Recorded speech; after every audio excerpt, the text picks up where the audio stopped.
I have two babies. My oldest is 4, and I had her with Roots and Wings. I'm one of 5, and my mom had all of her kids with midwives, and so I kind of grew up believing in midwives and believing in that kind of model of care. I always knew that that's what I wanted to do. So when I got pregnant with my oldest, I found Roots and Wings, and I just really bonded immediately with Rebecca. I feel like she made me feel totally at ease and comfortable with everything, and my husband was the same.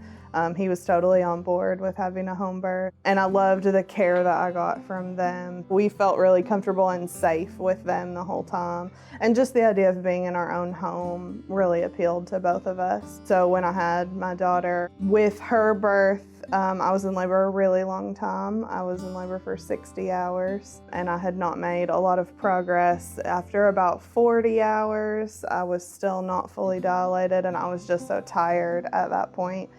So they recommended that we transfer to the hospital and maybe try and get an epidural and see if I could get some rest and keep going. So when we transferred to the hospital, they came with me. That transition was seamless. My biggest thing with home birth, with Roots and Wings, the midwifery care, I always felt super safe with them. Even though we had to do that transfer, it did not feel like an emergency. It didn't ever feel like me or my babies were at risk. They waited until the doctors came in and we were situated before they ever went home. I ended up having to have a C-section with my daughter, but then when I got pregnant a few years later with my son, I immediately knew that that was the type of care that I wanted again. So even though I was now going to be trying for a VBAC at home, which a lot of people thought was risky, I felt totally comfortable and safe going that direction with them again. Same type of thing. I had a much harder pregnancy with my son. I was much more tired. It was much harder on me physically, but they supported me through all of that. And again,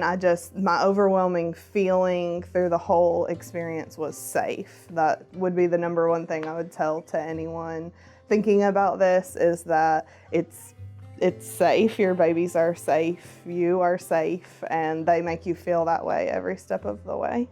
Especially with my son, his birth, I started bleeding more. But again, they were so supportive, that it was really my decision to transfer to the hospital, and, they never made me feel like that was wrong or that we shouldn't be doing that or we weren't there yet. They were very supportive of what we wanted to do, and, and again, that they stayed with me until I was taken back for the C-section. Rebecca was there with me. So I didn't really have a lot of birth trauma, I guess. Even though I did have some traumatic experiences, I never really felt that way.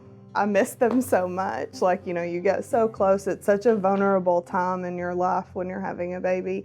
And I just felt like it was a family, coming here with my family and then them being there in those intimate times. My husband always came with me, and most of the time we brought our daughter. And so just the feeling of it being like a family. If anyone could have helped me get the birth that I wanted, it would have been this group of people. They were so supportive. I never felt abandoned, I guess. Sometimes in the hospital you feel like you're there and they come into the room and then they just leave and you're there by yourself, and I never felt that. I felt their presence is so comforting when you're in the trenches of trying to have your baby, and it's just such a different experience than any other type of doctor. I would never have considered doing it any other way. Even knowing how it ended, I still would have chosen to have them for my prenatal care and those early hours of my labor.